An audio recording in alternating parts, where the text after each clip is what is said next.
Fahashita. Thank you, Mr. Speaker, and I thank my honourable friend for raising this important case and share his horror at this horrific attack, and our thoughts remain with Harshita's friends and family, and I do understand the strength of feeling in this case. As my honourable friend points out, there is an ongoing investigation, but I do understand that the Home Office will be writing to him soon to address his concerns, and should he want a further meeting with them, I'm sure they'll be happy to arrange it. Thank you, Mr. Speaker. Yesterday, over 50 parliamentarians from across this House, alongside Ukrainian counterparts, wrote to the Secretary of State for Culture, Media and Sport about Masha and the Bear, a Russian cartoon character which sees the militarisation of children and a distinct lack of regard for boundaries as key themes. It's currently streamed to British children on Netflix and ITVX, produced by a Russian studio, paying tax to the Russian state, and has been labelled an instrument of Russian soft power by the Ukrainian Centre for Countering Disinformation.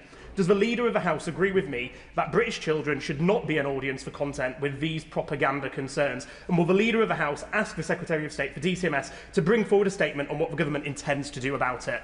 Thank you, Mr. Speaker. I do share concerns if children are being bombarded with propaganda. Because it would be highly inappropriate. And the honourable gentleman is absolutely right to raise these concerns here. I will take it up with the Secretary of State for DCMS and get an update on what the government intends to do and can do in this matter. Mary Kelly-Foy. Thank you, Mr. Speaker. It's been more than 2 years since the devastating explosion at Coronation Terrace in Wellington, and while the immediate emergency has long since passed, the impact on local residents continues. Families have had to live alongside an unsightly, derelict and potentially dangerous site, with prolonged delays in resolving insurance claims involving numerous parties, leaving the community in limbo. And as usual, discussions take place behind closed doors, but my constituents deserve to see all those involved working together to bring this matter to a conclusion. So will the Leader of the House advise on the best way to expedite action in cases such as these, where complex insurance processes appear to have stalled progress for far too long? Thank you, Mr. Speaker, and I thank my honourable friend for raising this matter. She is an assiduous campaigner for her wonderful constituency. It is important, Mr. Speaker, that work is done, that it's transparent and that it is timely. I would encourage the local council to engage with this matter and to work with my honourable friend to resolve this issue. It is their responsibility to help in these matters. But I will also reach out to the relevant government department to request that they provide my honourable friend with any available guidance on this matter. Jim Shannon. Mr. Speaker, thank you very much. Can I ask the Leader of the House, please, if you would ask the Foreign Secretary to make a statement on the escalating abduction crisis in northern Nigeria.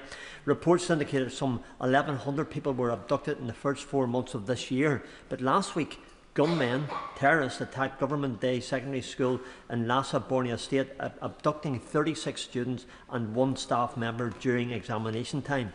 What representations has the government made to the Nigerian authorities to strengthen civilian protection, secure the release of those still held captive, and to tackle the armed groups responsible for these attacks? Thanks so much. Mr. Speaker, and as ever, the honourable gentleman raises a serious matter, and I saw those reports, and it is absolutely appalling with as to what has happened. Is happening. The UK stands firmly with the people and government of Nigeria against these attacks at this very difficult time, and of course with the families of the children who have been abducted. We do continue to work closely with the government of Nigeria, including through our ongoing security and defence partnership, and I will raise on behalf of the honourable gentleman his concerns with the Foreign Office. Elaine Stewart. Speaker, Craig Martbintonians, a club from my hometown and the community I am proud to represent, have won the West of Scotland's Football League Division 3, showing that vital amateur league football plays a great part in our local communities. I would also like to thank Steve Clark, another Ayrshire man, for his outstanding contribution over the last 7 years, including taking Scotland to the World Cup and not forgetting our absolutely fantastic, amazing fans.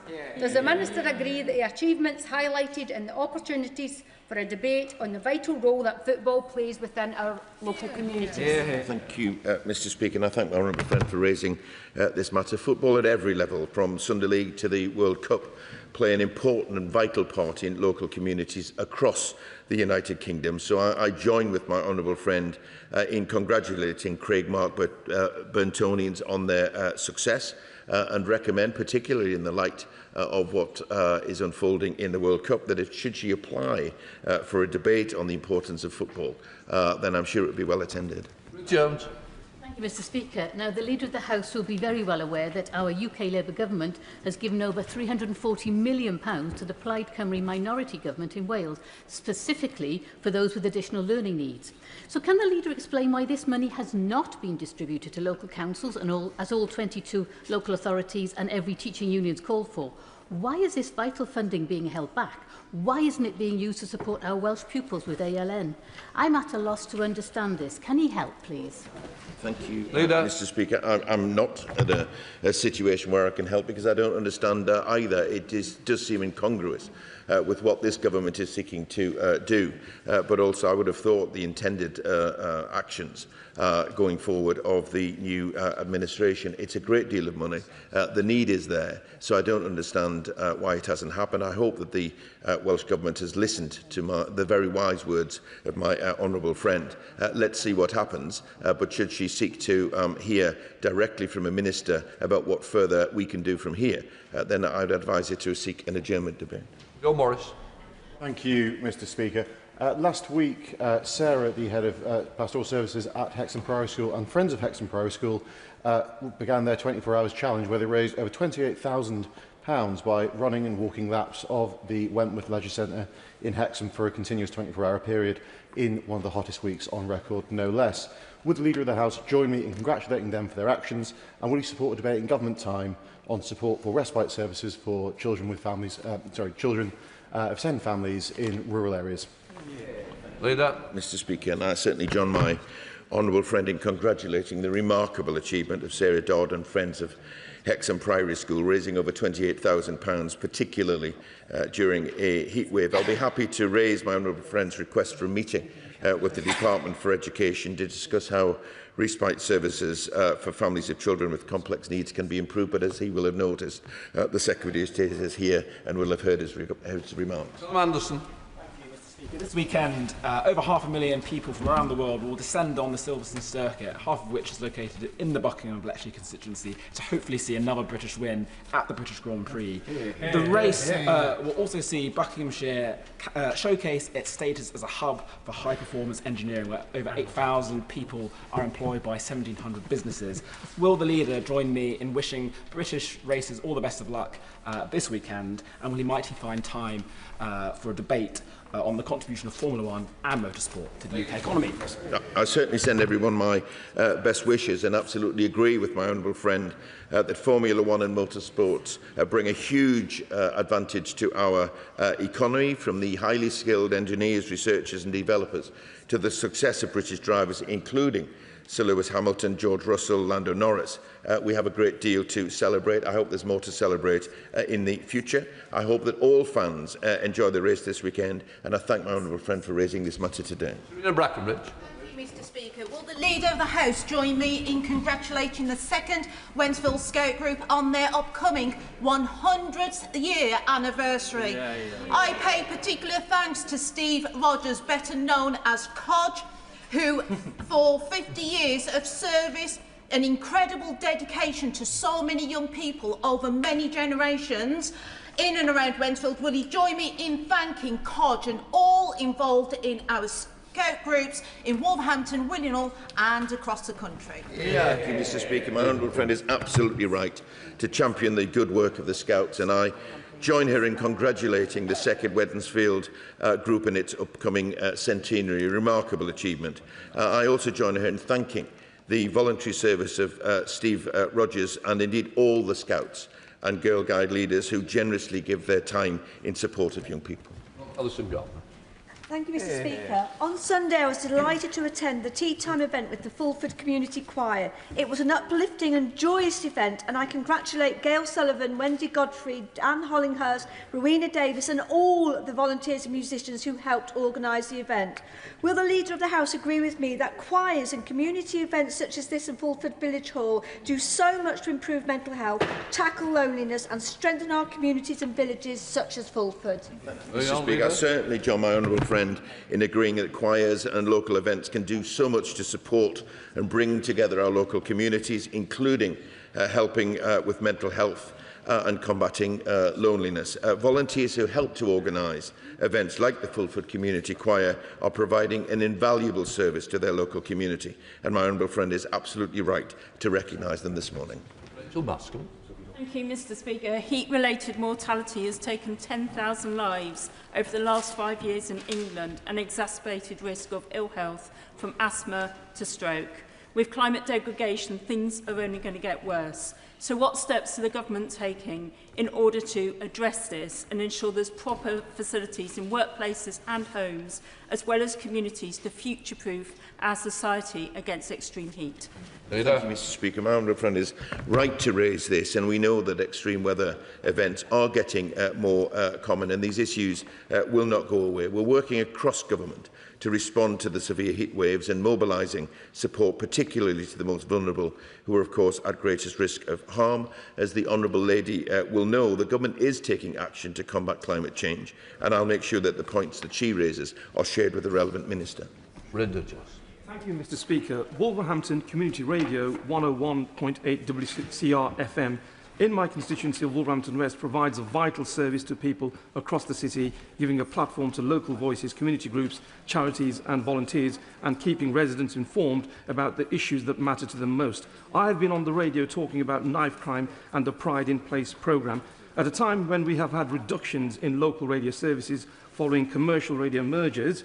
Will the Leader of the House please agree to a debate in government time to recognise the invaluable contribution of community radio stations such as Wolverhampton Community Radio and the importance of providing sustainable long-term funding for community broadcasting across the country? Mr Speaker, my honourable friend makes a powerful case for local radio and the role that it plays in giving a platform to local voices and communities. That's why we've launched our local media strategy with an increase in community radio funding to £1 million per year. And I suggest that my honourable friend perhaps applies for a Westminster Hall debate to discuss the role that radio plays in our local communities, because, of course, every constituency will be affected. Adam Thompson. Mr Speaker, recently I did the school run in Ilkeston with Bibi Newton, experiencing it the way that she does in a wheelchair. We navigated broken pavements, uneven crossings and all kinds of poorly placed street furniture. It really showed me the barriers that disabled people face every day of their lives. It was so difficult, mentally and physically exhausting and at times dangerous. Would the Leader of the House consider a debate then to properly examine the experiences of disabled people and the barriers they face in everyday life? Thank you, Mr Speaker. As ever, my honourable friend is a champion for the rights of his constituents, and I pay tribute to him for that. We are committed to ensuring that streets and transport networks are accessible for everyone, including disabled people. And the overall responsibility, however, lies for the management of pavement crossings and street furniture does lie with the local highway authority, and I hope that they have heard his powerful representation this morning on behalf of his constituents. Graham Downer. Thank you very much, Mr Speaker. After holding a series of stakeholder events with local businesses and charities and an online survey attracting more than 1,000 responses, I've recently published the results of the City Centre survey for Dunfermline. That survey highlighted that people are very proud to live in Scotland's newest city and ancient capital, but that improvements are needed in the city centre itself to improve aesthetics and to attract new businesses. Does the Leader of the House agree with me that the people of Dunfermline deserve to see improvements in their city centre, and will he help me deliver that for my constituents? Thank you, Mr Speaker, and I thank the honourable friend for raising this matter. Scotland has so many brilliant places to visit, and he's right to promote his city of Dunfermline. We are committed to backing Britain's tourism industry, supporting over 1.3 million jobs and £64.3 billion in gross value added to the economy. I would recommend that my honourable friend perhaps applies for what would be a very popular Westminster Hall debate. Thank you, Mr Speaker. Around 59% of children in the most deprived areas reach a good level of development by the time they start primary school, compared to 79% in the least deprived areas. Baby Zone is a charity set up to level the playing field, providing free to access community hubs which offer services to support children's development.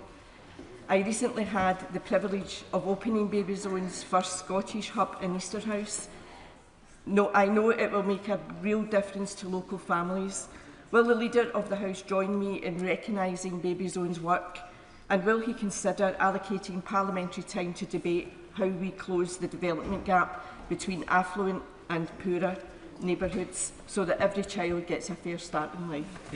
Leader. Mr. Speaker, my honourable friend is absolutely right to praise charities like Baby Zone who deliver a truly positive impact on local communities. Improving outcomes for pupils in deprived areas is an essential part of this government's wider mission to ensure that every child, whatever their background, can succeed. And I'd certainly encourage my honourable friend to apply for a debate on these matters so that ministers can not just praise the success of organisations like Baby Zone, but can actually outline plans about what further measures we intend to take. Jonathan Brash.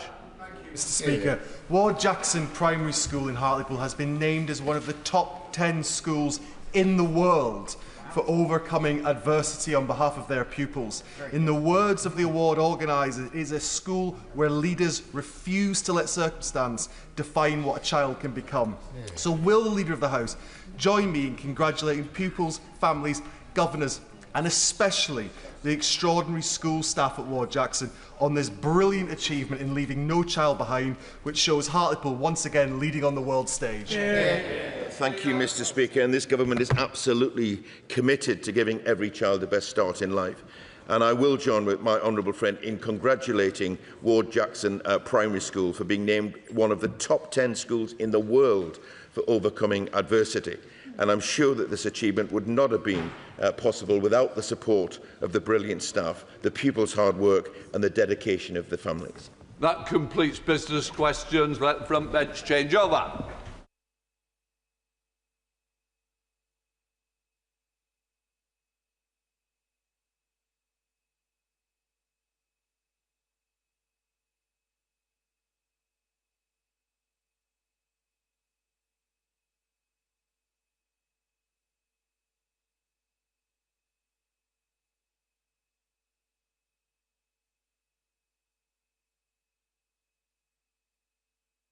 We now come to the statement. Prime Minister Sir Keir Starmer.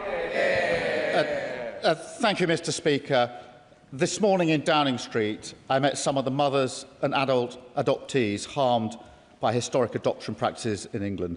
They are here with us in the gallery today. And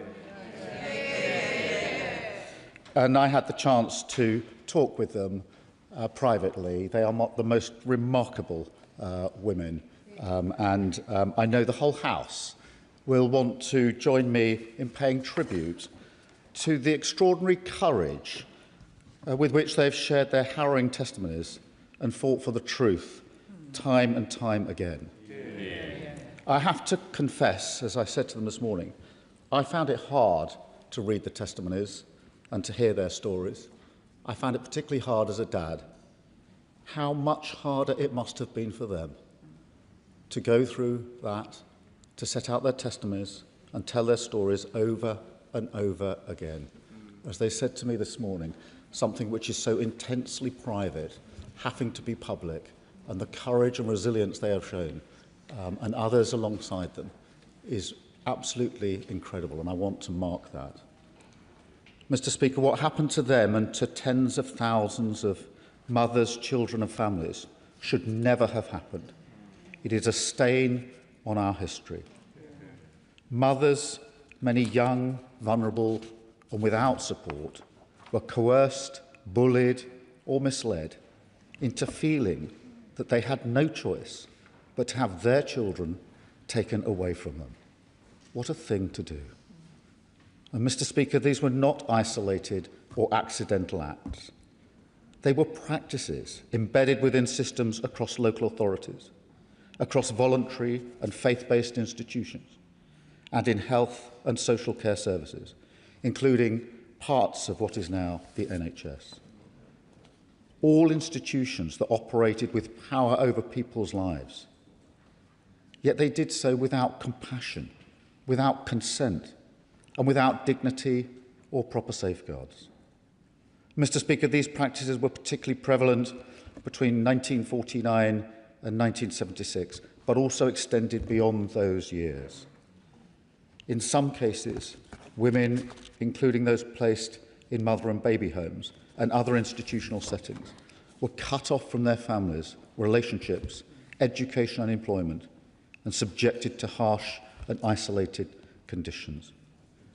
Some experienced treatment that amounted to exploitation and abuse.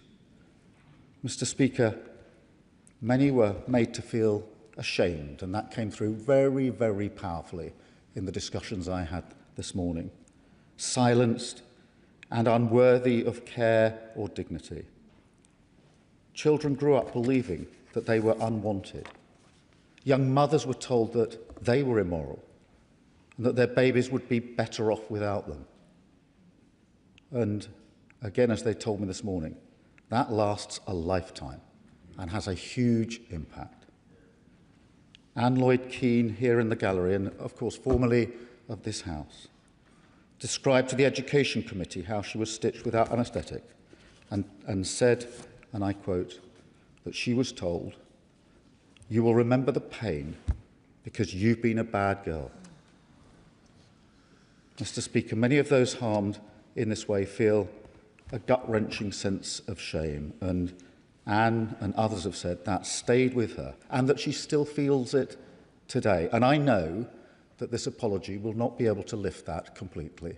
It will help a little, I hope, but it won't lift it completely.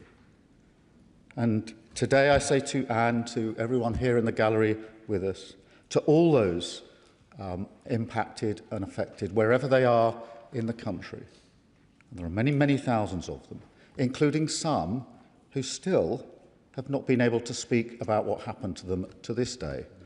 And I hope that this statement, this apology, perhaps gives some of them the confidence to speak about what happened to them, because it will help in a small way.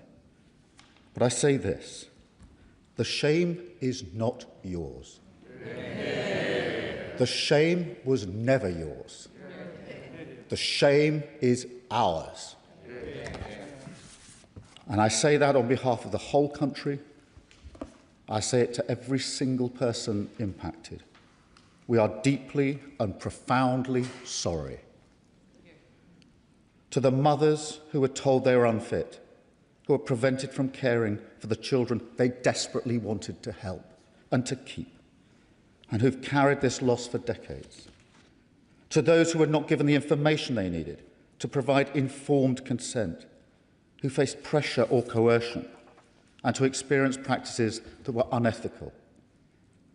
To the sons and daughters, the children who are now adults, who through pressure and coercion within these systems were taken from their families, denied their identity, their history, and sometimes their safety.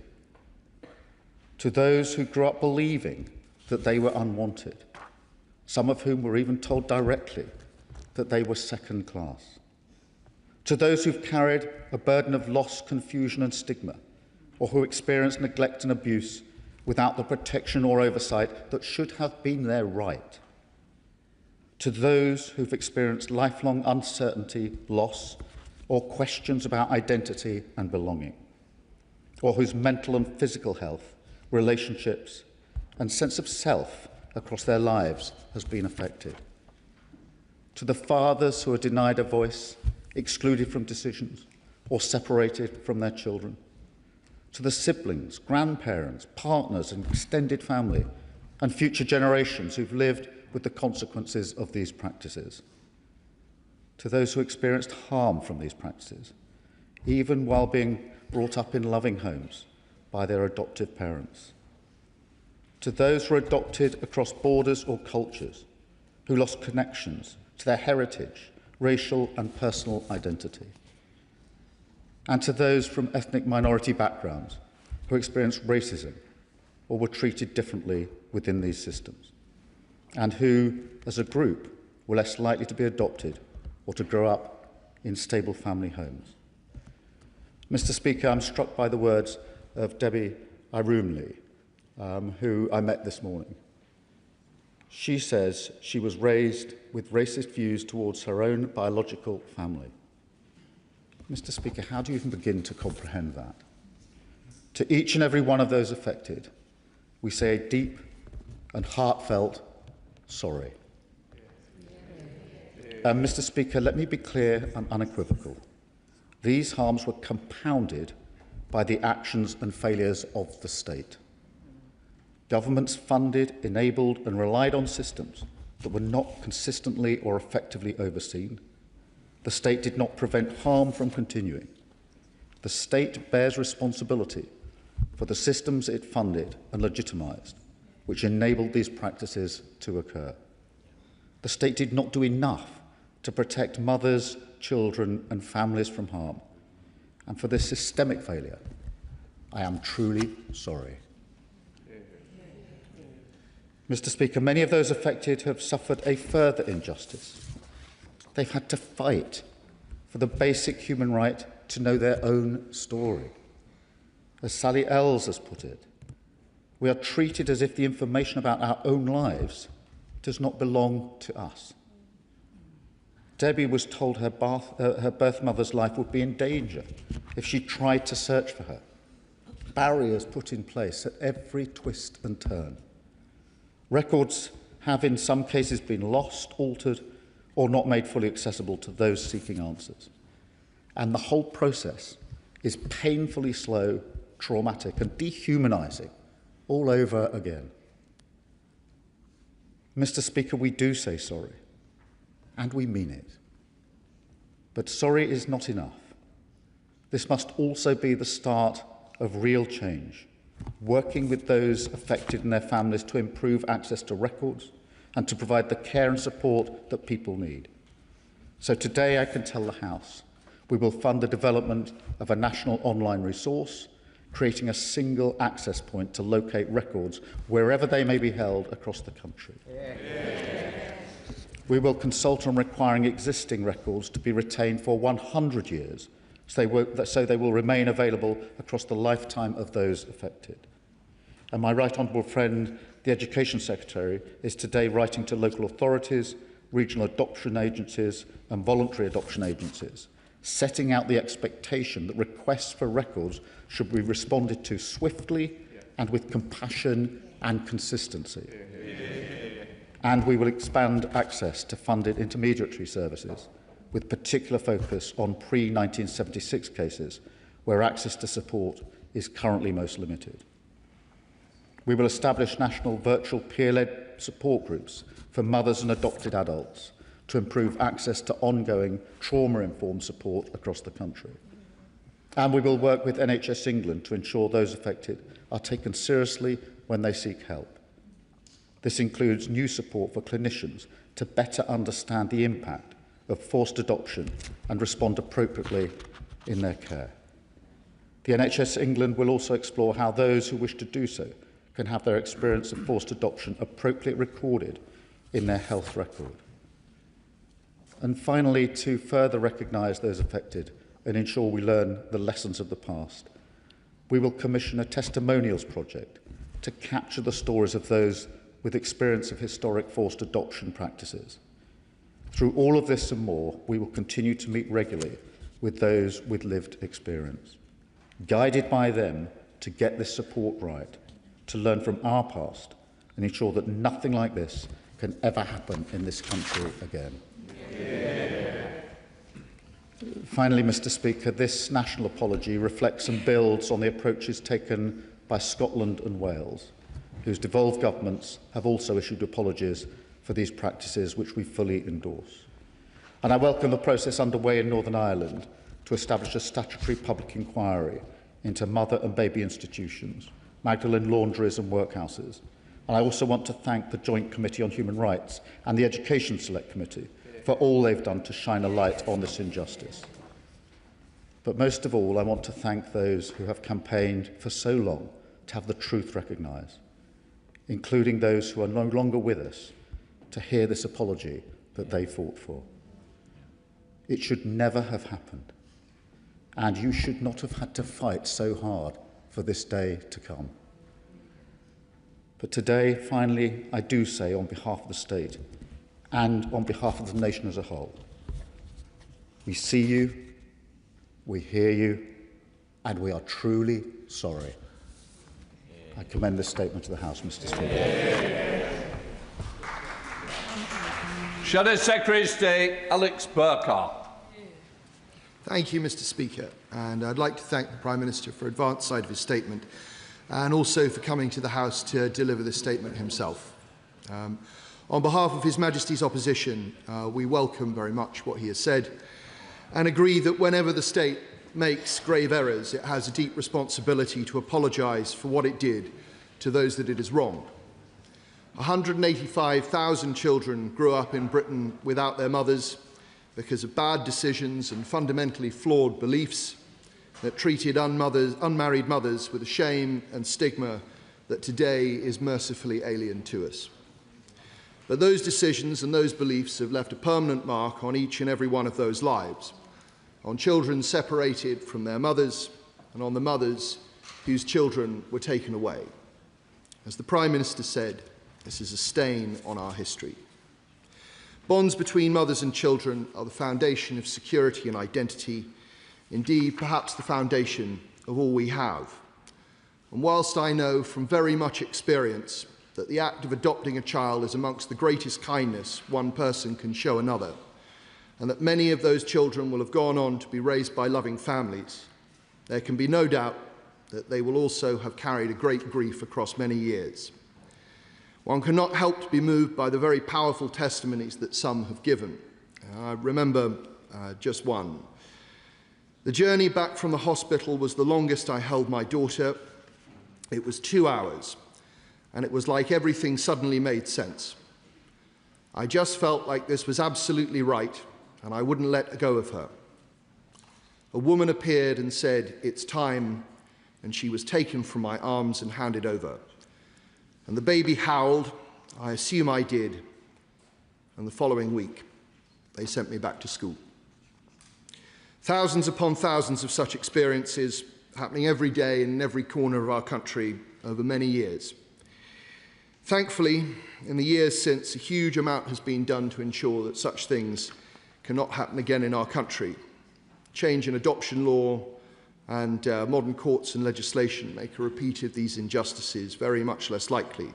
So we welcome the steps that the Prime Minister has outlined today, and very much welcome the fact that the Education Secretary is writing to local authorities and agencies, setting the expectation that requests for records should be swiftly responded to. I'm glad that that builds on the steps the last government tried to take to improve access to adoption records, offer post-adoption counselling and improve the complaints procedure for agencies. All of these steps, we hope, will make a difference to some of those experiences, some of those whose experiences lie in the past, and many in the future. While the state, I would like to ask the Prime Minister, if I may, just a small number of questions. The Education Select Committee called for an assessment of international redress schemes. Can the Prime Minister confirm whether the government is considering this? I very much welcome the Prime Minister's announcement of support groups for mothers and adopted adults. Could he tell us who will be responsible for establishing this service and what budget will be set aside for it? But I thank the Prime Minister very much for his statement and repeat what he has said to those affected. The shame was never yours. Well, could I thank him for the tone of his response and for the welcome for what the government set out today, and thank him for the care and attention that he has shown to this issues and linked issues personally.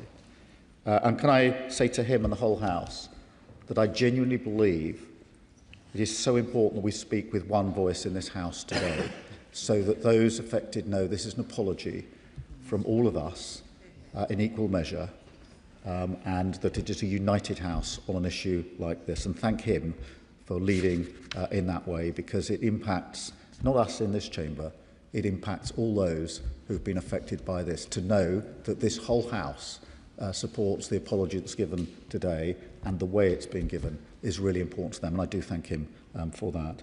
In relation to his questions, we are looking at schemes. We are being guided by those affected as the support that they think is most important to them, and will continue to be guided in that way. And as for responsibility, he asked, that will be the Department for Education, but I'm very happy to provide him with further information as these things develop. Thank you. Chair of the Select Committee, Helen Hayes. Thank you, Madam Deputy Speaker. The evidence the Education Select Committee heard from mothers and adult adoptees was utterly devastating. I want to thank Diana de Vries, Anne Lloyd-Keane, Sally Ells and Debbie Iromlu for courageously reliving their trauma so that we could shine a light on the extent of the injustice they suffered and the urgency of the need for a meaningful response. They should not have had to work so hard for so long just to be heard and to have their experiences recognised. I also want to thank the academics who gave evidence, and especially Professor Harold Gordon and Dr. Michael Lambert, whose painstaking and rigorous research helped to prove what mothers and adult adoptees have long known, that the state was culpable for the wrongs they suffered by presiding over, funding and facilitating a system that systematically dehumanised unmarried pregnant women and their babies and inflicted horrific cruelty upon them. I thank the Prime Minister for this apology today. It is long overdue and much needed. I thank him for the breadth of the apology and for the work the government has done with survivors to get to this point. Women whose babies were forcibly adopted and who endured cruelty and humiliation in mother and baby homes and in the NHS should know today that the shame of this period in our history rests on the government and on religious and community and healthcare organisations who presided over, facilitated and sustained this system. It is not theirs to carry, and it never was theirs to carry. This apology, Madam Deputy Speaker, is a watershed, but it must be only the beginning of putting right the disgraceful wrongs of this shameful period of our history. So can I ask the Prime Minister to set out how progress on delivering the support that he has announced today will be monitored and how survivors will continue to be involved in it? And can I ask him to make sure, as the government progresses this work, that information on how to access this support is made widely available? Because, Madam Deputy Speaker, so many families have a story. There are so many stories that are still untold, so many who still feel ashamed to speak about this period in their lives and the lifelong impact of it. And they must no longer feel ashamed. They must feel that they can come forward and access the help and support that they need. Well, can I thank her for all the work that she has done on this, and that she has led through the Education Committee and all the members of that committee. I've heard about the testimony to the committee and how difficult and harrowing it was for all concerned, and she's absolutely right to thank those who gave their testimony to the committee and those who supported the work of the committee. She used the word dehumanised, and that is the right word, although it hardly feels strong enough to me. To break the bond between a mother and a child is nothing less than dehumanising. It goes to an intense feeling that we all have as human beings, and to break that bond is indescribably painful, even to describe, let alone to have gone through. So dehumanising is the right word, and not just the initial act and all the pain and anguish, but then, as I discussed with those in the gallery this morning, the everyday reminders. Do you have children? What a difficult and awful question to answer over and over again. They've all come to terms with how they'll answer that question. A question we all hear, we all pose on a daily or weekly basis. Just really struck me this morning as Such a simple, everyday thing, but such a painful thing. And there will be so many, thousands of those across all of the testimonies and all of the stories. In relation to her questions, the monitoring will be by the Department of Education. We will, of course, involve survivors as we go forward, and I've no doubt the committee will want to monitor that itself and to be updated regularly.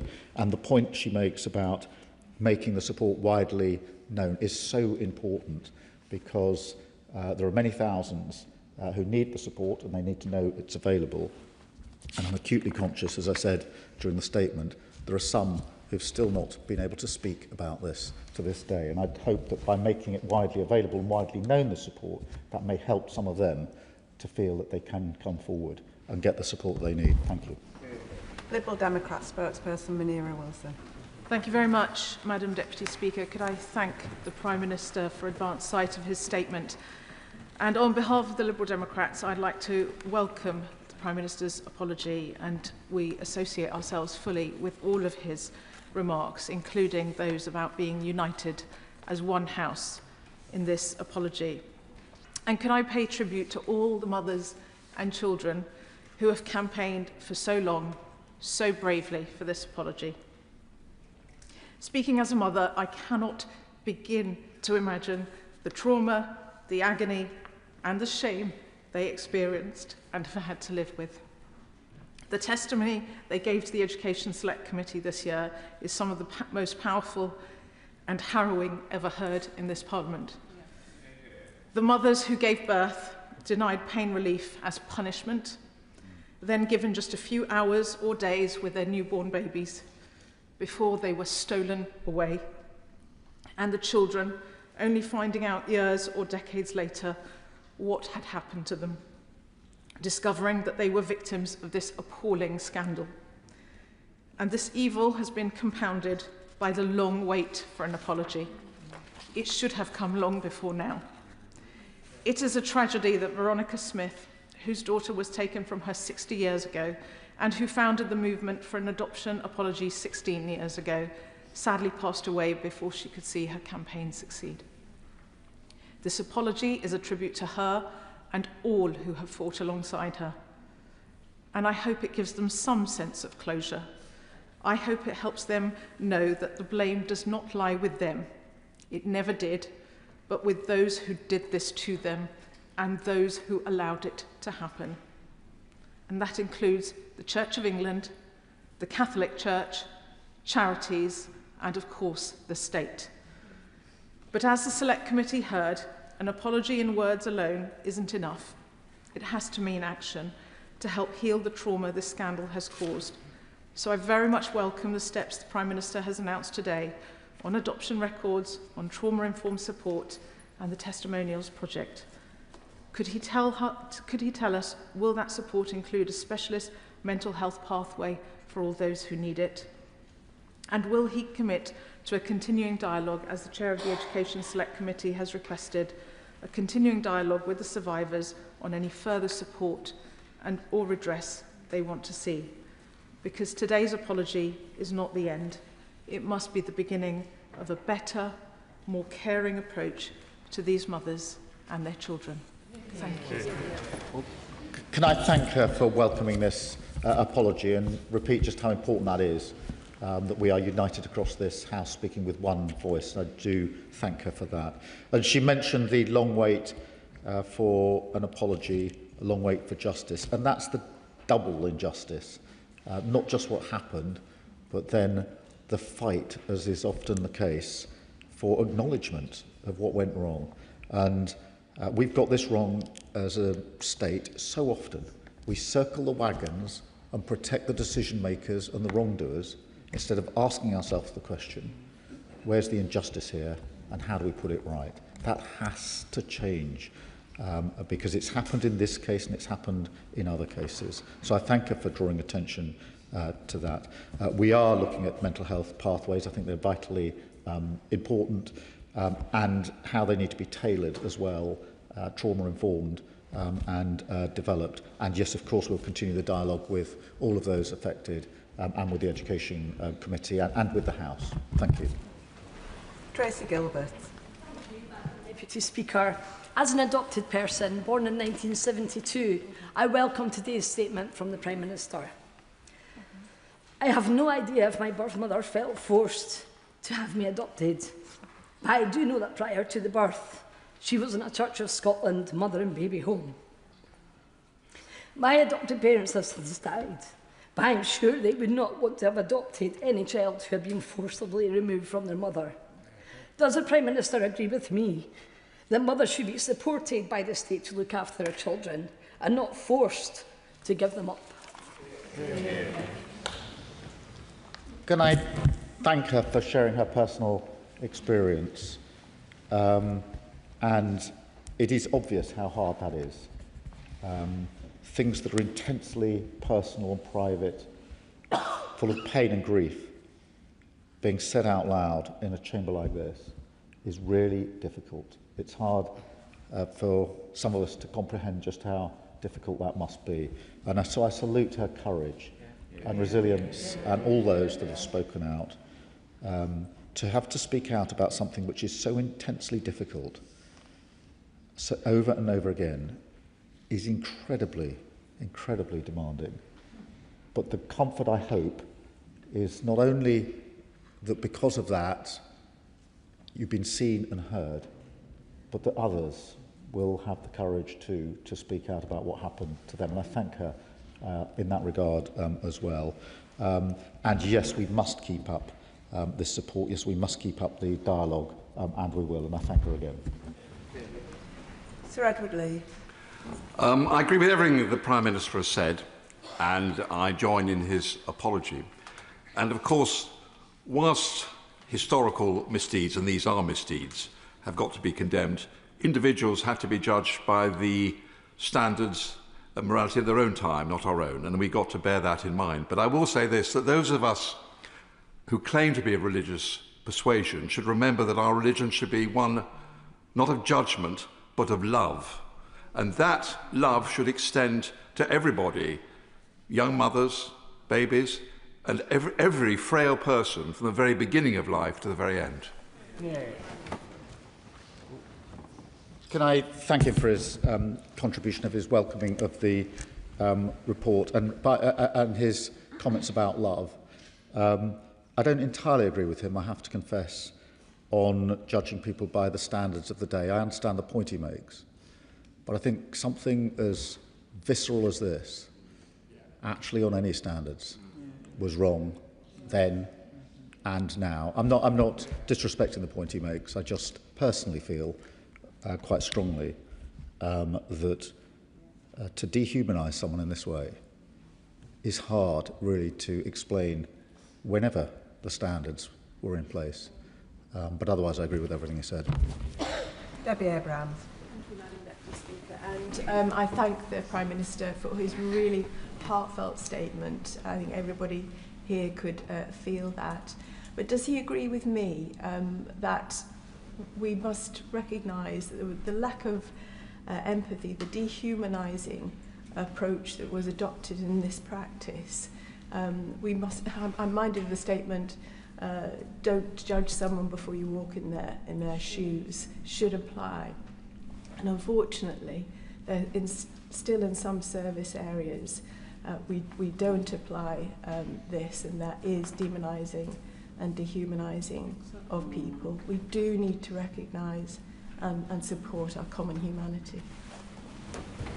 Well, can I thank her for her question and what she's done on this and so many other issues. And she's absolutely right that this cannot simply be a backward-looking exercise. It has to be something where we carry the principles that sit behind this apology into all the other instances where there is disrespect, a lack of regard for people's dignity, and that will make the apology more meaningful, I'm sure, if we commit to that.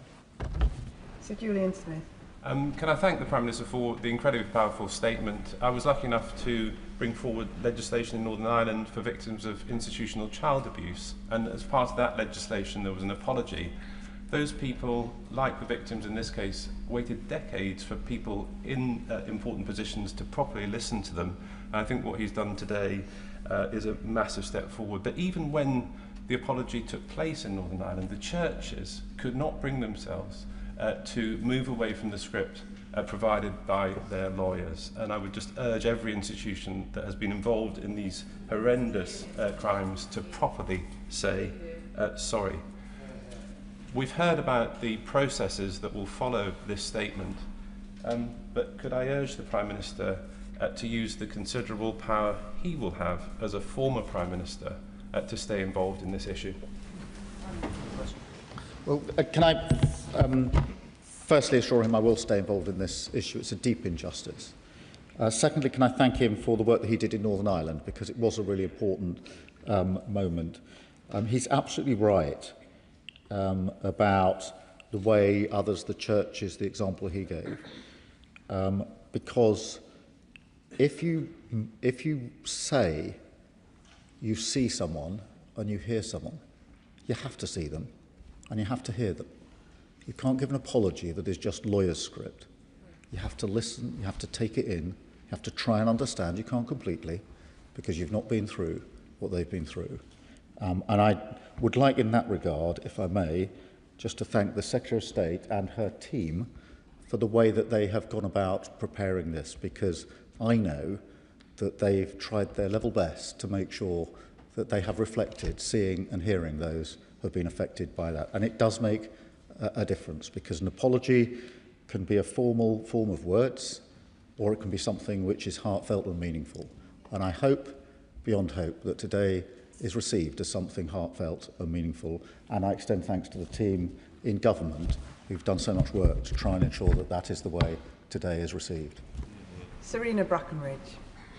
Madam Deputy Speaker, I must start by thanking the victims and sufferers who came to the Education Select Committee and shared their harrowing first-hand lived experiences. It was extremely difficult to hear, but my gosh, it must have been unimaginable to actually live those experiences. But the victims, again and again, were put through processes where they had to relive their trauma, an unacceptable struggle for the justice that they deserve. I thank the Prime Minister for his unreserved, heartfelt apology. But does he agree that this must be the beginning, with survivor-led support, specialised counselling, improved access to records and help to reunite families living with this injustice? Her for all her work in this area, for her powerful intervention and question, and she's absolutely right about not just the initial injustice, but all the hoops, burdens and barriers that were then put into place. Almost every twist and turn, every road were fresh barriers put in place. And that is why this absolutely must be the beginning of survivor-led support, and we mark it in that way. Manuela Pertegala. Thank you, Madam Deputy Speaker. We heard on the Education Select Committee harrowing testimonies of the cruelty that unmarried mothers and their babies were subjected to. They were shamed, coerced and separated from their babies, causing lifelong trauma for all of them. And the government's apology is welcome, yet long overdue, because for many survivors, official recognition of this injustice is an essential step towards healing. And ensuring that survivors obtain information about their personal histories is fundamental. So can the Prime Minister set out a timescale for the national online resource to improve access to adoption records? Well, can I thank her for her work on the committee and agree with her that the apology is long overdue. It should have been given a long time ago, in my view.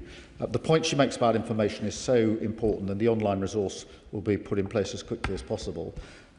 It's not a small matter, because this is information that belongs to those that are affected. It's not information that's provided to them out of some service from the state. It's their information, and the fact that barriers have been put in the way of those seeking their own information about their own lives, their own identity, is an appalling additional injustice, of which there are very many in these cases. Rachel Maskell. Thank you, Madam Deputy Speaker. I sincerely thank the Prime Minister for his statement today as the chair of the all-party parliamentary group on adoption, and he will know that I wrote to him at the start of the year about the importance of issuing this apology, and I really thank him for the way that he has done that. We know that 185,000, that's just hard to appreciate, 185,000 families were affected from that post-war era to 1976 with forced adoption, 404 families in my own city. Will he ensure rapid access to therapeutic support? Because we know it's incredibly difficult both for adoptees but also for women and those who were girls who had their babies forcibly removed, but also consider babies who were brought to the UK from other jurisdictions who also were forcibly removed from their mothers. Prime Minister. Can I thank her for her work on the APPG and for her campaigning on this and acknowledge what she has done. As for the number, whether it's 185,000 or not, which is a shocking number, I worry it may be more than that, because I worry there are cases that we still don't know about, where the records aren't available, and where, as I say, some people have felt that they still can't talk about it. So that rapid access to therapeutic support is hugely important. She's right to highlight it. Alicia Kearns. Madam Deputy Speaker, to all the mothers and your stolen children who have wrongly carried grief and shame for so long, you were denied the love that you deserved and tortured by a state, and the silence only re-victimised you, and we are sorry. But it is shameful that Bernardos and the Salvation Army have yet to apologise and face up to the role that they played in this. My father was haunted by the way in which Bernardos played a role, and he would tell me of his horror of seeing the laundries as he walked around the streets of Dublin that he carried for life. But in addition to those who were cruelly and forcibly adopted, hundreds of babies died or frankly were killed as their mothers were tortured, and they were buried in unmarked graves. So will the Prime Minister, as he continues with his important work on this, put in place an effort to find those graves and to force the opening up of those records so that the mothers who were denied a lifetime of memories of their children can at least now bury them and have time at those graves with them? I can give that undertaking. Can I thank her for raising that important aspect? And with each question, with each issue, we can begin to understand the very many ways in which the injustice across a number of different fields, a number of different strands played its part. But for those who lost their babies altogether, that work on graves is really important and on records. Thank you. Madam Deputy Speaker, and can I echo the Prime Minister's powerful tribute to the women, to the mothers and families who suffered and struggled for so long for this apology, and who suffer still the legacy of such state failure and indeed state cruelty, which shames us but never them. The moral outrage targeted against unmarried mothers is largely past, but the Prime Minister spoke about the lack of compassion which enabled the state cruelty. And we do see today increasingly in bureaucratic processes, increasingly in technology, in under-resourced state capability, still too often, a lack of compassion and understanding. What can the Prime Minister say to reassure us that action can be taken to ensure humanity and compassion in the state? Well, can I thank her for her question and the way in which she drew attention to the suffering. And we absolutely have to make sure that compassion is there in everything the state does. And we can change rules, we can change processes, but it's a culture. It's about recognising that human dignity matters whoever you are, wherever you are, And if that was inserted into everything the government does and the state does, what a difference it would make. Human dignity is one of the most important things to me and my politics, and that's what's been lacking here, and we'll do everything we can to turn that around. Tom Gordon. Thank you, Madam Deputy Speaker, and I'd like to thank the Prime Minister for this long overdue apology and his statement today. Nothing can undo the horrific harm and trauma that has been caused. A number of steps that is outlined in this statement talk about developing a national online resource and a national virtual peer-led support groups. I wonder if I might press the Prime Minister on what steps will be taken to ensure those who might struggle to access digital services and might be digitally excluded, what support they can expect, and if he might consider setting up a national hotline so everyone can get justice, no matter if they can use technology or not.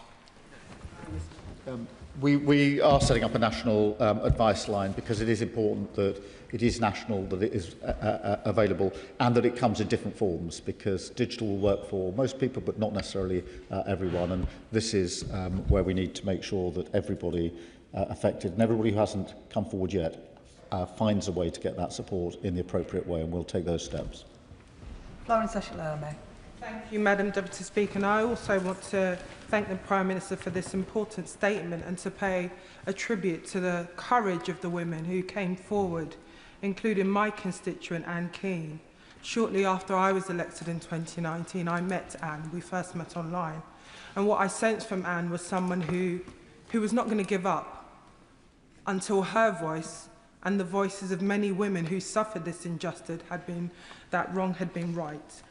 And Anne has worked tirelessly with many other campaigners. And in that spirit of cross-party, I want to pay tribute to the late Sir David Amos, who also led on this, and the letter that he delivered to the then Prime Minister Boris Johnson in May 2021. I still remember that I still have that text message on my phone from Anne telling me what more I could do.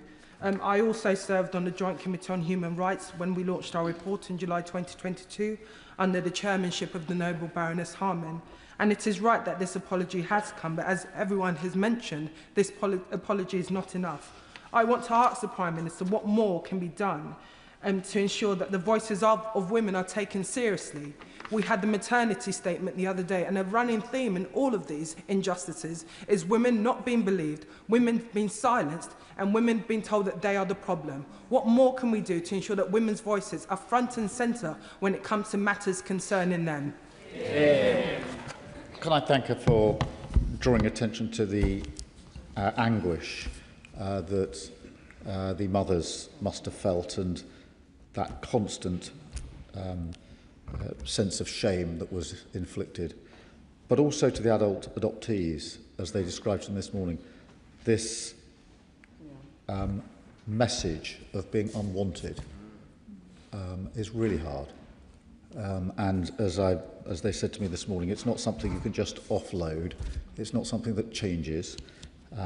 And again, as we discussed this morning, even where parents and children have been reunited, that's not been easy. It isn't walking off into the sunset, as we'd all like to believe. It is extremely difficult next chapter of a journey. And so I thank her for raising that and for reminding us of the work of Sir David Amos on this. And she's absolutely right. The voices of women have not been heard in the way that they should. And this is not an isolated incident. This is a pattern of behaviour. And we have to do better than this as we go forward. Sarah Purchin. Thank you, Madam Deputy Speaker. My own mother was pressurised into giving up a baby for adoption, and this was handled by the church. I only found out after her death. She carried her secret to her grave. When I found out, I tried to find my sibling, but drew a blank. I had to pay privately to find him, and we've now been united. Can the Prime Minister assure those affected that the new systems and resources will be given the funding they need to reunite families? Can I thank her for sharing that personal story, and we can all see just how difficult that must have been. She's shown huge courage in saying that in the chamber today. And the way she described her mother taking the script to her grave is very powerful, and an example of the way in which some people simply feel they can't talk about this and didn't talk about this, and where they've passed will never now be able to talk about this. So she shows great courage in speaking on her mother's behalf as well. I'm glad that there has been that reuniting, but it can't be the painful journey that she's just described. We have to do better than that, and we will. Janet Derby. Thank you, Madam Deputy Speaker. And I thank the Prime Minister for his sincere and moving apology, and I stand with him on that, as I'm sure everyone does across this chamber. And may I say there is possibly no dry eye across this chamber, which really demonstrates the effect it's had on all of us as a society. Now, the Prime Minister will know that previously, as the Children and Families Minister, I've met with campaigners and with victims of this abhorrent abuse of historic forced adoption. And it feels for me, and I hope it feels for them and everyone across this chamber, that the tide is beginning to turn. And indeed, I am delighted and indeed overjoyed about this apology, but we've already heard that it's taken a long time coming. And I think that continues to need to be recognised. But I hope out of this situation that there's more caring and there's more compassion that begins to come through our society, because we do lack that and we need that more and more as days go on. Madam Deputy Speaker, the Prime Minister has mentioned about therapy and new support for clinicians. And obviously that therapy and that support will need to be there for adoptive families, for extended families, and of course the adopted adults themselves. But I wonder if the Prime Minister can say a little bit more about what that new support for clinicians will be. And if he cannot say that now, if he will agree for written statements to come back to the Chamber or to the House Library on that. But I'd also just like to press him to say that specialist therapy is needed for adopted children, and in particular DDP. And I press him again to look at this, please. Well, can I thank her for her question and for the work she did as Children and Families Minister. I know she did a lot on this, and I thank her for it and pay tribute to it. She's right about the support that needs to go in, particularly the specialist therapy that is needed. I'm in no doubt about that. It is important that we're putting further funding into, for example, the Adoption and Special Guardianship Support Fund, raising that to £55 million. But we need to keep talking to those affected, to keep talking across this House to make sure we get this right. Sir Julian Lewis. The Prime Minister has done a good deed today, and he is deservedly getting the united response from the House that he requested. I would like to ask him, because of the admirable idea of putting the documentation online, whether there will be a facility on that website for people to perhaps upload their own stories if they wish to do so. One aspect that is being somewhat skirted around is, why did all this happen in the first place? And the answer appears to be that there was too much state respect for dogmatic and fundamentalist interpretations of religious doctrine. So can we look at our society today and say that there aren't, in some parts of that society, still too much religious repression of women and too much respect for cultural sensitivities that is preventing us from tackling that?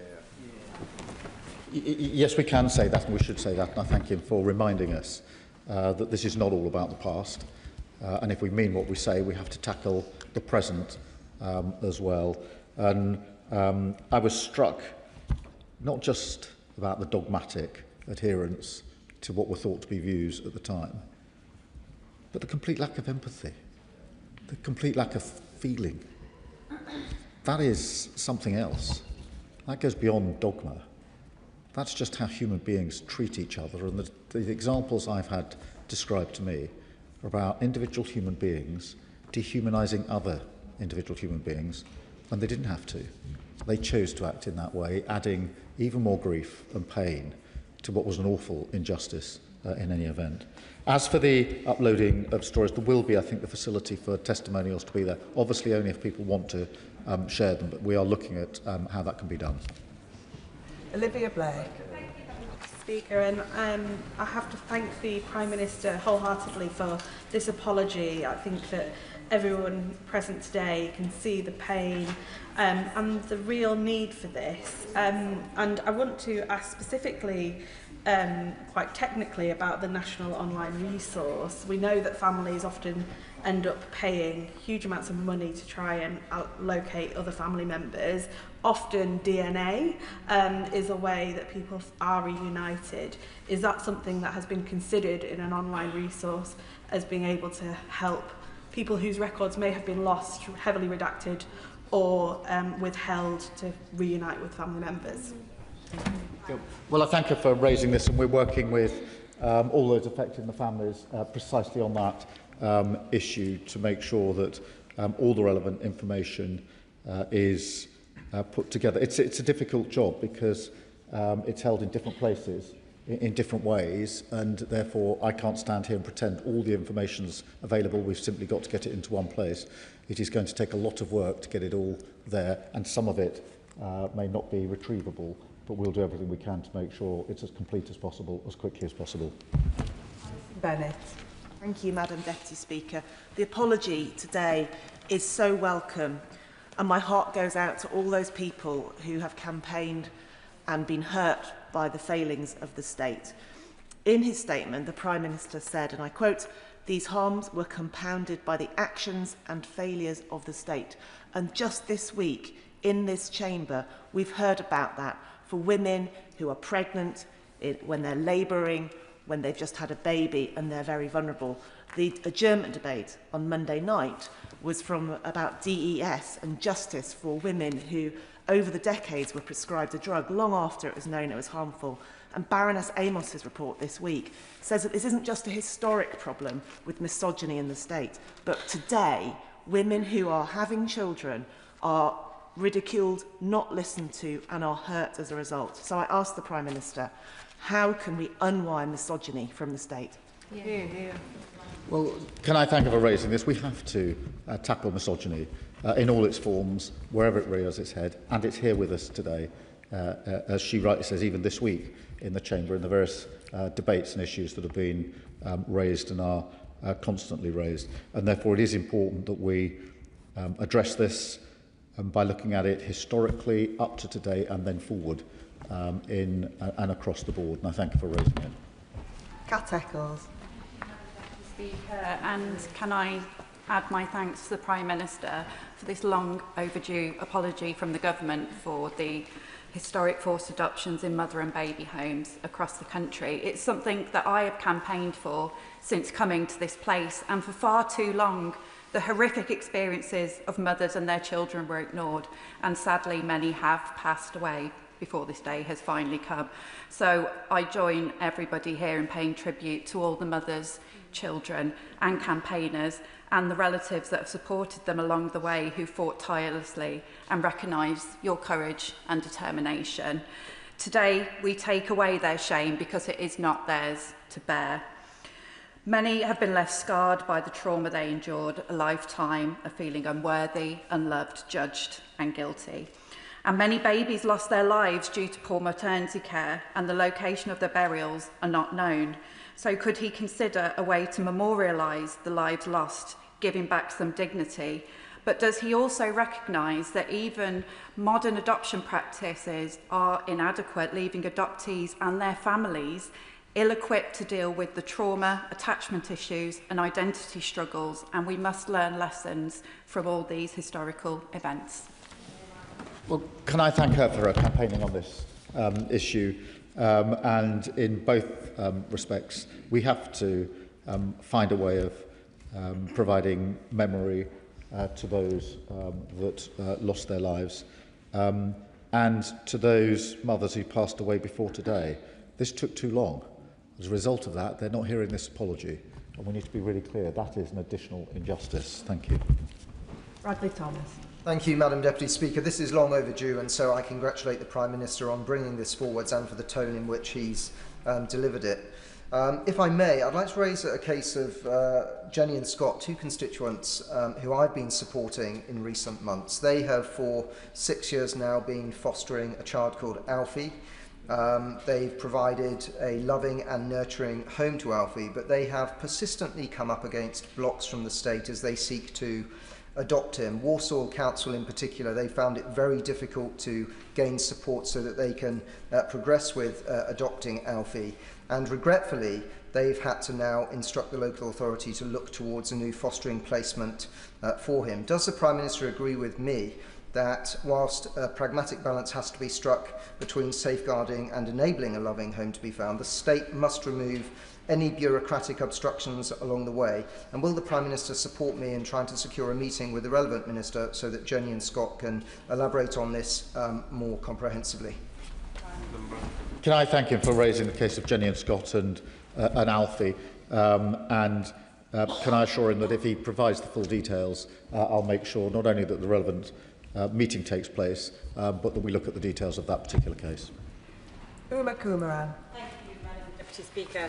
I thank the Prime Minister for his moving statement and the formal apology today. We've heard from members across the House their heartfelt experiences, personal experiences, and the experiences of their constituents, and it's been deeply moving. I know all of our thoughts are with the mothers, babies and families separated, and everyone in England who has lived with this trauma. The shame was never theirs, and this apology recognises that. Madam Deputy Speaker, the member for Beckenham and Penge tabled a bill, Philomena's Law, that I was honoured to co-sponsor. It would ensure that victims of mother and baby homes in Ireland would not lose care support for accepting compensation that they're rightly owed.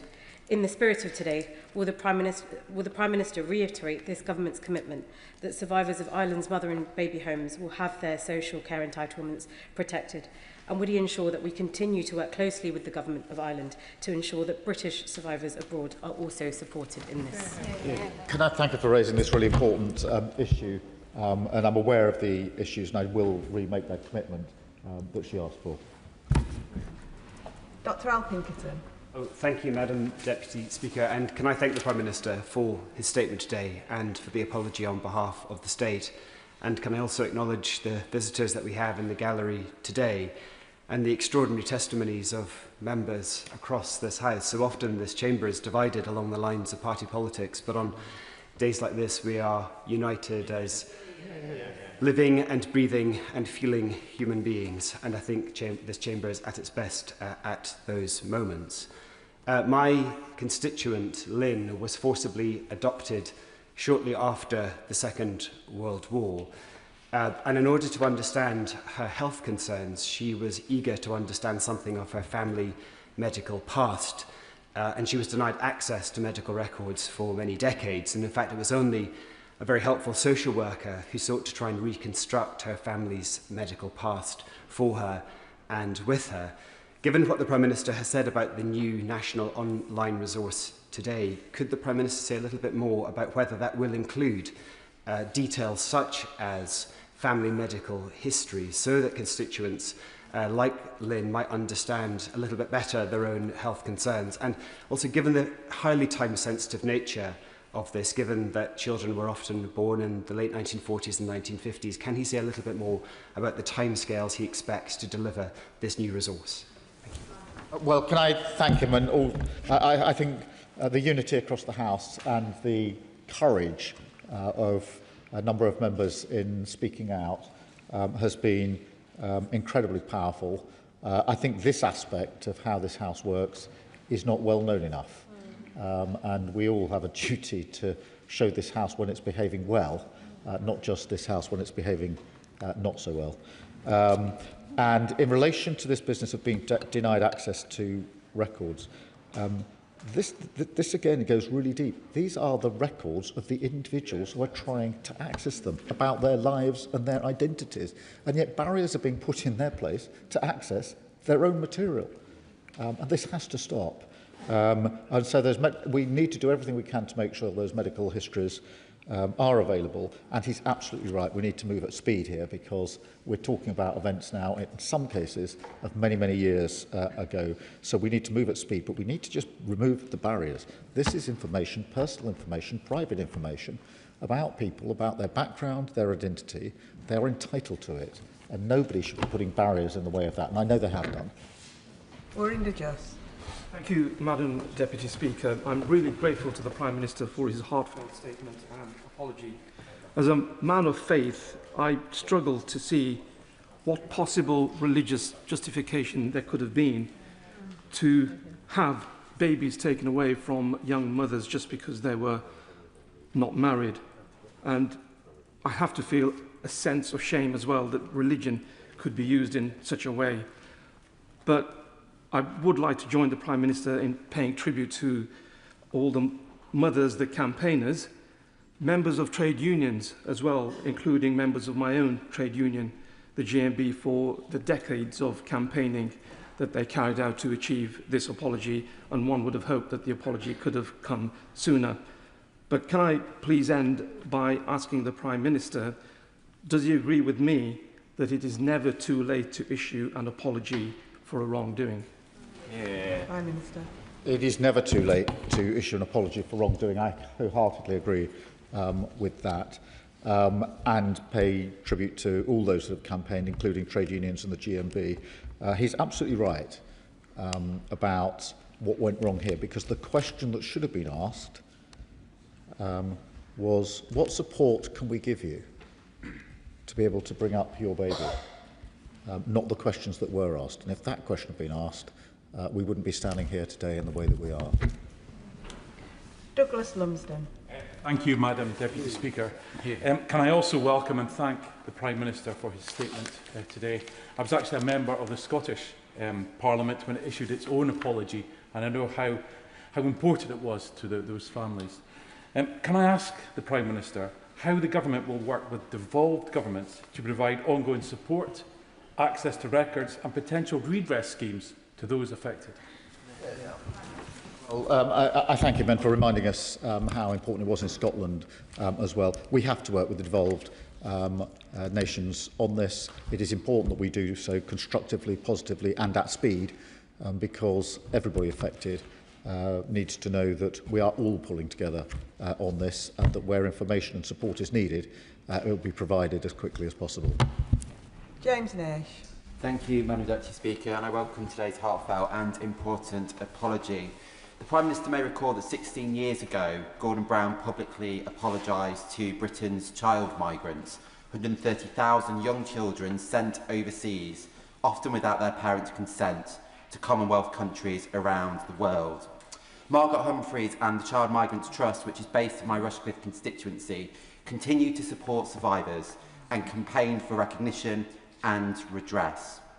Following today's apology, alongside the very important commitments that the Prime Minister has made, would he also consider what more can be done to support the child migrants and to honour the national apology that was made back in 2010? Prime Minister. Well, I thank him for his question. The 2010 apology was a solemn moment, and work continues to honour the legacy of that apology, just as the work will continue to honour and follow through on the apology that has been issued today. Richard Ford. Thank you, Madam Deputy Speaker. It was barbaric that 185,000 babies were taken from young mothers across a quarter of a century until just 50 years ago. And the Prime Minister is right to say how wrong that was. And in apologising on behalf of the state, he acknowledged that of the children who were taken, some were raised in loving homes by adoptive families. Does the Prime Minister accept that it is possible to say sorry to birth parents and their children while simultaneously being grateful to parents who did their very best to adopt children over that period, many of whom didn't know about the circumstances in which those babies were removed from their birth parents? Prime Minister. Can I thank him, and I don't want to go against the spirit of his question, but I do have to say this. I think too many of those that were adopted were told that they should be grateful for what happened to them. and too many of the mothers were told that they should be grateful that their children would get care they couldn't provide. That in itself was deeply hurtful. Deeply, deeply hurtful. I'm not trying to suggest that others didn't try to do their level best, but this was not a situation in which anybody affected this should feel or be told that they should be grateful for what happened. And I'm not really not disrespecting his question. It's just, having had some of the discussions I had this morning, I know that this is felt very, very deeply, and I must say that, therefore, from this dispatch box, and I do. But otherwise, I thank you for his question. Alex Barras-Curtis. Thank you very much, Madam Deputy Speaker, and I want to thank the Prime Minister and join him wholeheartedly in the statement and with the victims, those here and those who are not with us.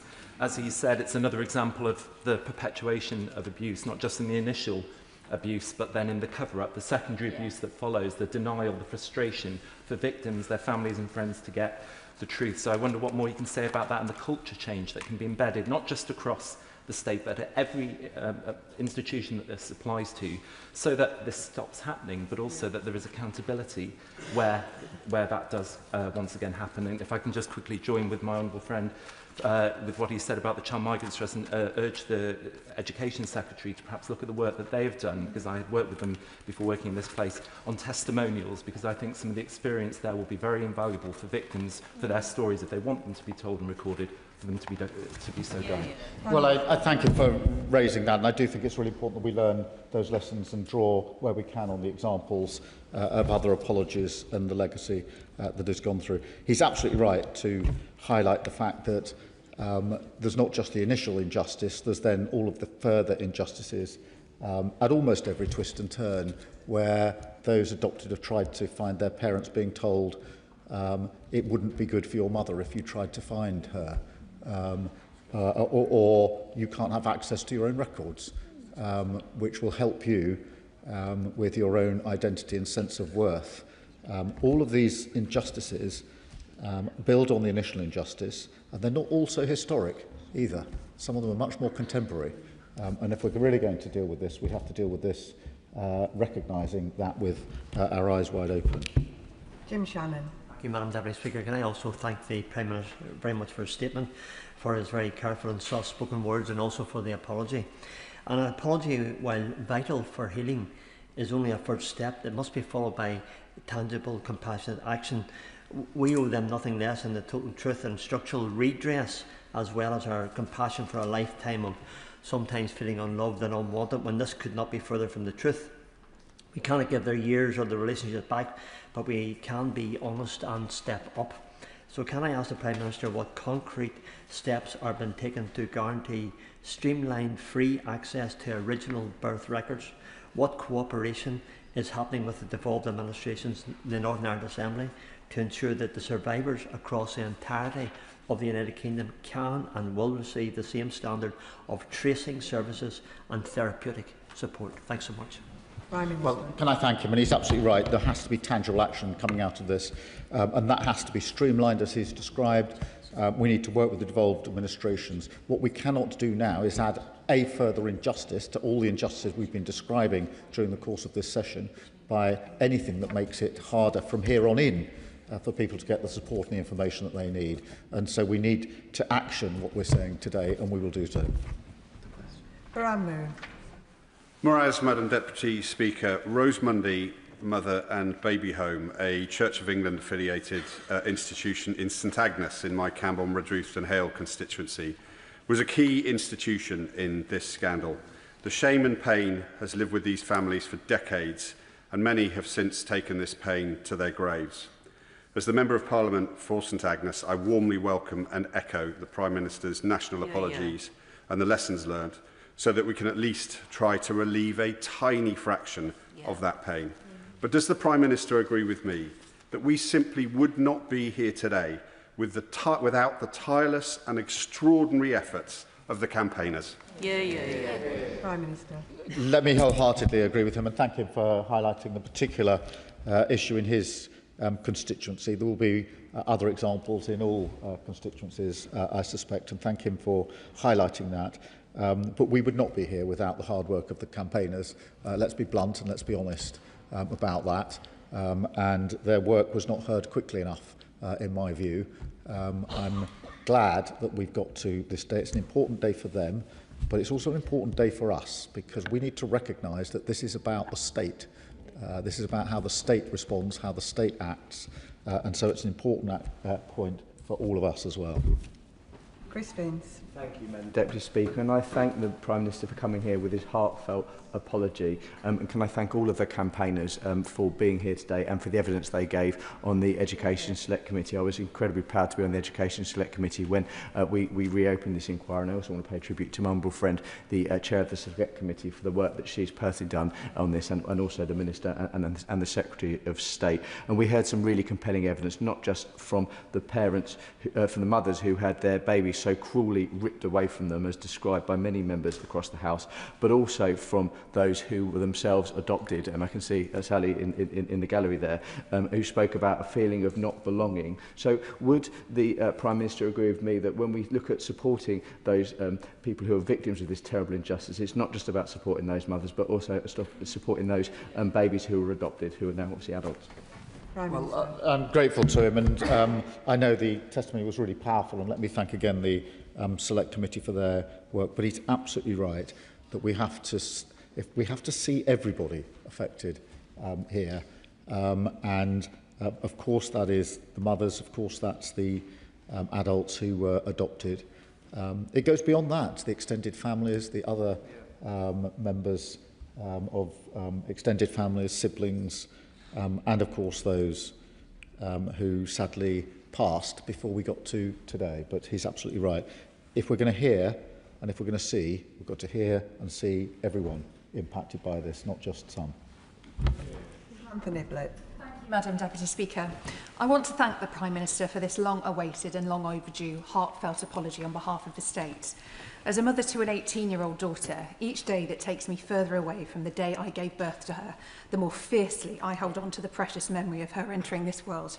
So I cannot begin to imagine the pain inflicted on those mothers who had their babies ripped away from them. And I imagine they also have clear memories that never fade, but instead become even sharper as time goes by. I'm in awe of their strength. I am so sorry they experienced such pain. And I thank the Prime Minister for making it clear the shame sits with churches, charities, the healthcare system and the state, not with their survivors. I hope today goes some way in helping families torn apart to heal as best as they can. Prime Minister. Well, I thank her for her question, and she's absolutely right that this is pain that is felt and carried every single day by those affected every single day, and we recognise that. And I also recognise that today doesn't change that. Let's not pretend that it's all taken away by this apology. It's not. It lightens a little the load. It provides a degree of justice and acknowledgement from the state. But I'm in no doubt at all that that pain will continue, unfortunately, to have to be carried by those affected. We will simply do all we can to support them throughout that. But nothing can lift this. Nothing ever will lift this. But let's do everything we can to build on the apology given today. Sarah Edwards. Thank you, Madam Deputy Speaker, and I want to thank the Prime Minister for his sincere apology for those who have experienced this historical forced adoption scandal, and pay tribute to those in the gallery today and those that cannot be here. I think he has talked a lot today, actually, about those that need to be heard and that may not have been heard. And so my question really is about, to potentially my constituents and others in this House who may not have had the courage to come forward, or for those who are not sure whether or not they may have been affected or adopted, how can we give them some courage to come forward and know that they will be listened and that they will be heard and that they can access some of the support services that you have announced? Thank you. Prime Minister. I hope the apology goes to help those who haven't felt able to talk about this to come forward. On one level, it's a matter of courage, but it's probably more than that. I was struck this morning by the example given to me of trying to read a story in a newspaper about these issues and covering it up, and not wanting to be seen in public reading the story because of that deep sense of shame. And I've no doubt that some who haven't been able to speak about this have felt they can't because they can't break out of that. I hope today helps them. I hope that by making it clear the shame is with us, it's our shame, and by hearing of the courage of those in the gallery and others who've campaigned, that it may just give them the ability to come forward. And it is important, I think, because if they do, they will find support. And by talking to others who've been affected in the same way, they may find some comfort they probably haven't got at the moment. But it is very difficult for people who have shut these things away to have the ability to come forward. It will take time, but hopefully it's one step closer today. Peter Swallow. Thank you, Madam Deputy Speaker. In moments like this, I feel the sheer privilege of getting to serve on both the Human Rights Committee and the Education Select Committee. But the Prime Minister is right that it should not have taken 2 Select Committee reports to get us here today. More importantly, it should not have taken the victim survivors of this terrible scandal having to retell their stories, re-traumatise themselves again and again to get here. As the Human Rights Committee report makes clear, there are some things only a government can do. And for that reason, I want to thank the Prime Minister from the bottom of my heart for his apology on the behalf of the state today. And just ask him, if he may, to set out in a little more detail how he and the Department for Education have worked with the survivors of this scandal to get to where we are today, and the full apology that he has set out. Thank you. Well, can I thank him and the work he's done on both committees, and the work to get us here today has been done in conjunction with all those impacted, and we will continue to work in that way. That's the right way to work, and it's the only way to work, and so we'll continue down that vein. There are many challenges still ahead, but if we approach them by hearing and seeing and working with those affected, we have a better chance of meeting those challenges. Jane Kirkham. Thank you, Madam Deputy Speaker. I want to thank the Prime Minister for what he said today and the way he said it, and of course the bravery of all the people who have been involved in getting us here. I have a constituent who's an adoptee. She came to see me recently. She was born in 1969, so she's 3 years older than I am. She told me that adoptees are 4 times more likely to try to commit suicide. So I really welcome the support for adoptees and mothers in the form of a health pathway for those affected by forced adoption, including the counselling they will need because of their post-traumatic stress disorder.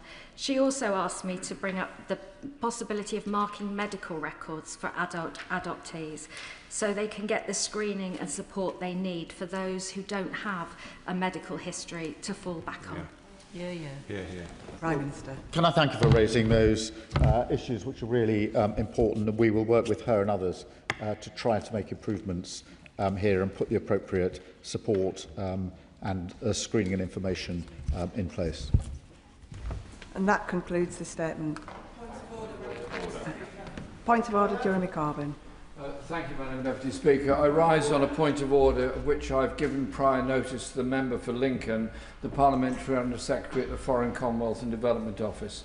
Yesterday, I asked him about Britain's relationship with Israel in relation to its disgraceful expansion of illegal settlements.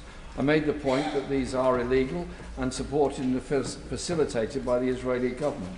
He did not answer my question about Britain's military cooperation. Instead, he misrepresented my words and implied I was somehow or other making a statement about the views of the Jewish people in this country, which I was absolutely not.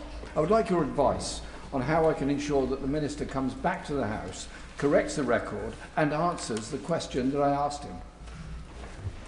I thank the Right Honourable Member for his point of order. He will know that ministers themselves are responsible for their words at the dispatch box.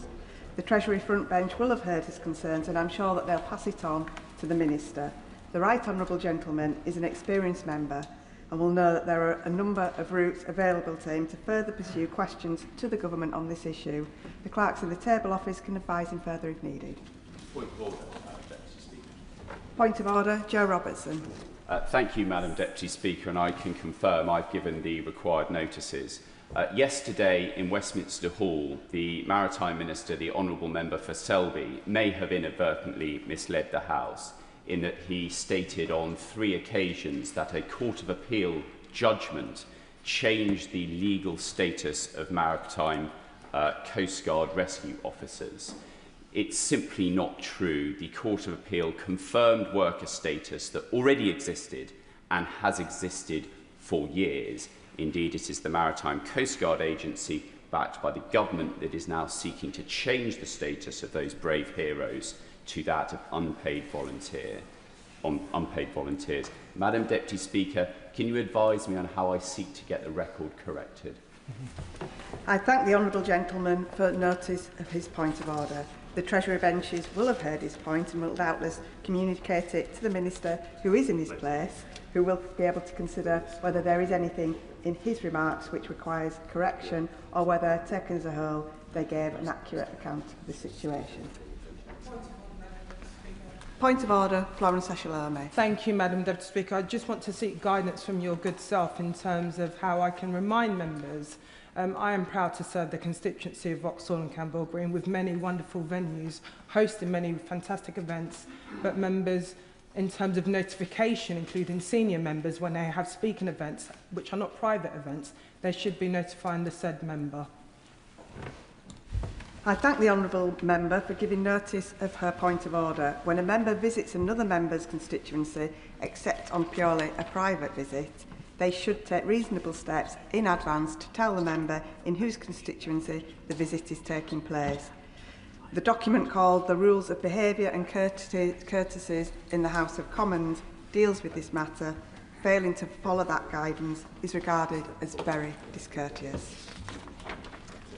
We now move to the presentation of bill. Presentation of bill, Matt Temain.